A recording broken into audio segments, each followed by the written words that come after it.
తెలుగు రాష్ట్రాల్లో బీజేపీ దూకుడు పెంచిందా?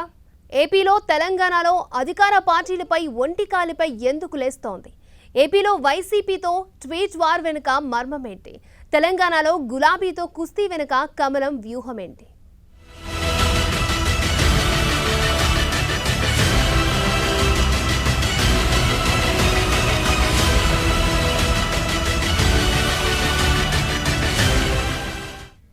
తెలుగు రాష్ట్రాల్లో దూకుడు పెంచింది బీజేపీ.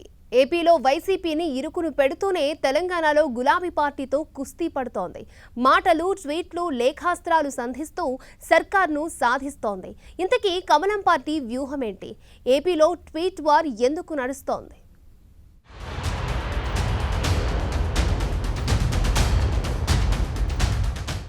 వైసీపీ, బీజేపీ ఈ రెండు పార్టీల మధ్య ఏపీలో కోల్డ్ వార్ జరుగుతోంది. కోల్డ్ వార్ అనే కంటే కూడా ట్వీట్ వార్ నడుస్తోందంటే ఇంకా బెటర్. వైసీపీ కీలక నేత విజయసాయిరెడ్డి, బీజేపీ నేతలు ఒకరిపై ఒకరు విమర్శలు చేసుకుంటూ సోషల్ మీడియాను మోతెక్కిస్తున్నారు.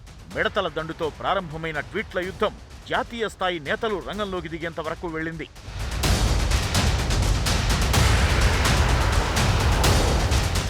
పసుపు మిడతలు కమలం పువ్వుపై వాలుతున్నాయంటూ విజయసాయి చేసిన ట్వీట్కు బీజేపీ అంతే ఘాటుగా రిప్లై ఇచ్చింది.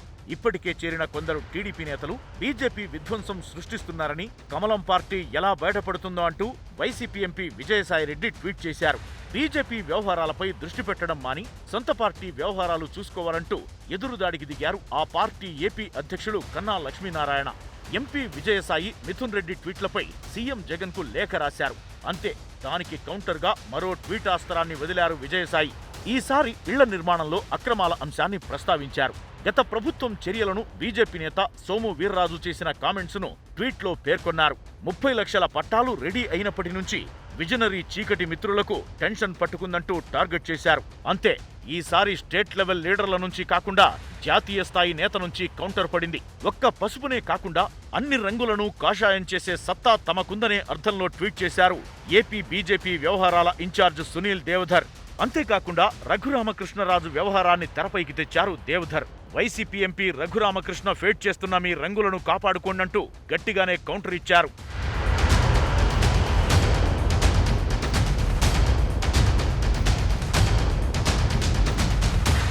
మొత్తంగా చూసుకుంటే టీడీపీ నేతలు బీజేపీలో చేరిన విషయంలో విజయసాయిరెడ్డి చేసిన ట్వీట్లు రెండు పార్టీల మధ్య రాజకీయంగా హీటు పుట్టించాయి. అయితే అదే స్థాయిలో బీజేపీ రియాక్ట్ కావడం చూస్తుంటే వైసీపీతో కమలం పార్టీ అమీతుమీకి రెడీ అయిందనే వాదనలు వినిపిస్తున్నాయి. ఇదొక్క విషయమే కాకుండా అందివచ్చిన ప్రతి అవకాశాన్ని బీజేపీ సద్వినియోగం చేసుకునే ప్రయత్నం చేస్తోంది. ప్రధాన ప్రతిపక్షంగా టీడీపీ ఉన్నా ఆ బాధ్యతను తామే తమ భుజాలపై వేసుకునే ప్రయత్నం చేస్తోంది కమలం పార్టీ. మరోవైపు అధిష్టానం నుంచి కమలం పార్టీ నేతలకు స్పష్టమైన ఆదేశాలు వచ్చాయని, వాటి మేరకే వైసీపీ నేతలు ఎవరు నోరు జారినా, బీజేపీని విమర్శించినా అంతకంటే ఘాటుగా సమాధానం ఇస్తోందని పొలిటికల్ సర్కిల్లో టాక్ నడుస్తోంది. మొత్తంగా విజయసాయిరెడ్డి గారి ట్వీటేమో గాని సునీల్ దేవధర్ చేసిన ట్వీట్ మాత్రం ఏపీ రాజకీయ వర్గాల్లో హాట్ టాపిక్ గా మారింది. టీడీపీ నేతలు కాషాయ కండువా కప్పుకుంటుంటే లీడర్లను తమ వైపు ఆకర్షిస్తూ వైసీపీ రంగును కూడా బీజేపీ మారుస్తుందా అనే చర్చ జోరుగా సాగుతోంది.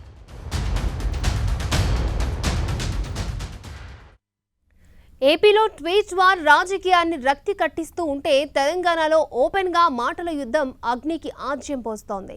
ఏ చిన్న అవకాశం దొరికినా సరే అధికార పార్టీపై ఒంటికాలితో లేస్తోంది బీజేపీ.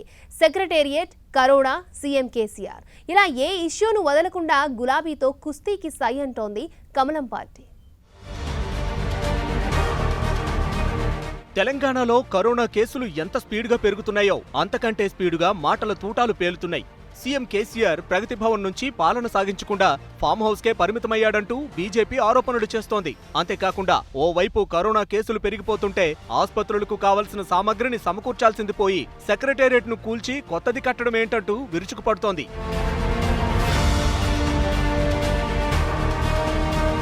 తెలంగాణలో బీజేపీ దూకుడుగా వ్యవహరిస్తోంది. అధికారంలో ఉన్న టీఆర్ఎస్ ను టార్గెట్ గా చేసుకుని బీజేపీ నాయకత్వం విమర్శల దాడిని తీవ్రం చేస్తోంది. రాష్ట్ర ప్రభుత్వం తీసుకుంటున్న నిర్ణయాలపై కూడా బీజేపీ నేతలు పదునైన విమర్శలు గుప్పిస్తున్నారు. వాస్తవంగా తెలంగాణలో ప్రధాన ప్రతిపక్షం కాంగ్రెస్ పార్టీ. అధికార పక్షాన్ని ఇరుకున పెట్టాల్సింది కూడా కాంగ్రెస్ పార్టీనే.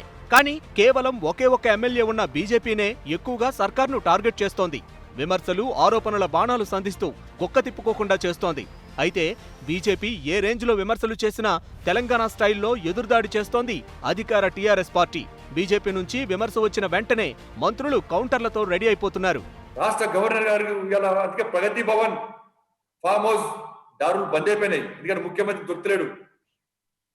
అందుకే అందరు రాజ్భవన్ దారి పట్టింది వాళ్ళ ప్రజలందరూ కూడా. అదే చట్టం చెప్తుంది ఇవాళ రాష్ట్ర ప్రభుత్వం ఇవాళ పాలన కొనసాగించకుంటే, రాష్ట్ర ప్రభుత్వం ప్రజల బాగోలు పట్టించుకోకుంటే, ఒకవైపు కరోనా వైరస్ వల్ల ప్రజల ప్రాణాలు హరించిపోతుంటే దిక్కెవరండి? గవర్నర్ గారి దిక్కు. ఇక పనికిరాని దద్దమ్మలు చెత్త తయారైపోయింది మన ప్రతిపక్షాలు.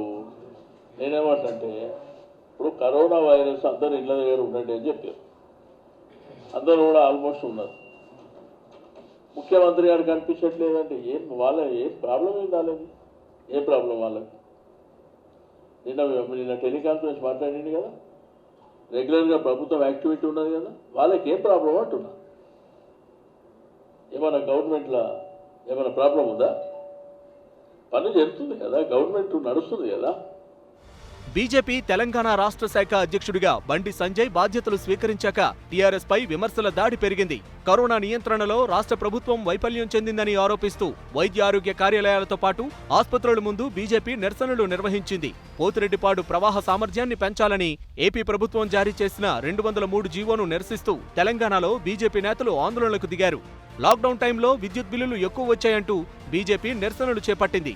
ఇలా నిత్యం ఆందోళనలు చేస్తూ ఉండడంతో నేతల మధ్య మాటలు కోటలు దాటుతున్నాయి. దీంతో అసలు తెలంగాణలో బీజేపీ దూకుడుగా వ్యవహరించేందుకు రీజన్ ఏంటి అనే చర్చ పొలిటికల్ సర్కిల్లో జోరుగా జరుగుతోంది. 2023లో తెలంగాణ రాష్ట్రంలో జరిగే ఎన్నికల్లో తెలంగాణ రాష్ట్రంలో అధికారాన్ని చేపట్టాలని బీజేపీ వ్యూహాత్మకంగా అడుగులు వేస్తోందా అనే అనుమానం వ్యక్తం చేస్తూనే రాజకీయ వర్గాలు బీజేపీ ఎత్తులను ఆసక్తిగా గమనిస్తున్నాయి. అసలు తెలుగు రాష్ట్రాల్లో బీజేపీ దూకుడుగా వ్యవహరించేందుకు రీజన్ ఏంటి? 2024 ఎన్నికలే టార్గెట్గా వ్యూహాలు రచిస్తోందా, లేక ఇప్పటి నుంచే ట్రై చేస్తే 2 రాష్ట్రాల్లో కనీసం ప్రధాన ప్రతిపక్ష హోదా అయినా లభిస్తుందని ఆశిస్తోందా? అసలు బీజేపీ టార్గెట్ ఏంటి? అటు వైసీపీ ఇటు టీఆర్ఎస్ పై విరుచుకుపడడంలో ఆంతర్యం ఏంటి?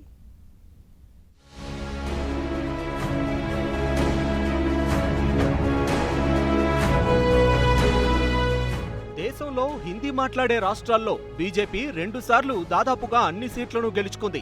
అక్కడ సిట్టింగ్ ఎంపీలను కూడా మార్చలేదు. మళ్లీ ఎన్నికల సమయానికి ఇప్పుడున్నంత గట్టిగా ఉంటుందా లేదా చెప్పడం కష్టం. దీంతో ఇంకా బలపడని బెంగాల్, తెలంగాణ, ఏపీ, కేరళ, తమిళనాడు వంటి రాష్ట్రాలు వారికి మంచి గ్రౌండ్స్ గా కనబడుతున్నాయి. కాంగ్రెస్ కంచుకోటలను బద్దలు కొట్టినా సౌత్ లో బీజేపీకి ఇప్పటి వరకు పట్టు చెక్కలేదు. ఈ నేపథ్యంలోనే 2024 ఎన్నికలే లక్ష్యంగా గ్రౌండ్ వర్క్ చేస్తున్నట్లు కనిపిస్తోంది. అందుకే ఇటు ఏపీలో అటు తెలంగాణలో అధికార పార్టీలను టార్గెట్ చేస్తోంది బీజేపీ.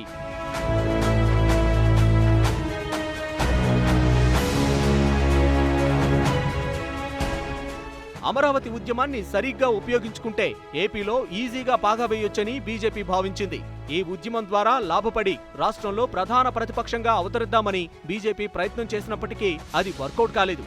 వైసీపీ దెబ్బ తట్టుకోలేక టీడీపీ నేతలు క్యూ కడతారని భావించినా అది కూడా పెద్దగా నెరవేరలేదు. టీడీపీలోని ముఖ్య నేతలు వైసీపీలోకి క్యూ కట్టారు. బీజేపీకి 2024లో ఎంపీ సీట్లు ఎక్కువ అవసరం. ఏపీలో 25 పార్లమెంట్ సీట్లున్నాయి. వాటిలో ఎక్కువగా దక్కించుకుంటే నార్త్ ఈస్ట్ లో దెబ్బ తగిలినా ఈజీగా గండం గట్టెక్కొచ్చనే ప్లాన్ లో బీజేపీ ఉన్నట్లు తెలుస్తోంది. అందుకే ఇప్పుడు చేస్తున్న అన్ని ప్రయత్నాలు కూడా అందుకోసమే అని విశ్లేషకులు భావిస్తున్నారు. ఏపీలో ఎలాగైనా పట్టు సాధించి తమకంటూ ఒక ప్రత్యేక స్థానాన్ని ఏర్పరచుకుని తమ మార్కు రాజకీయాలను చేయాలని చూస్తున్నారు.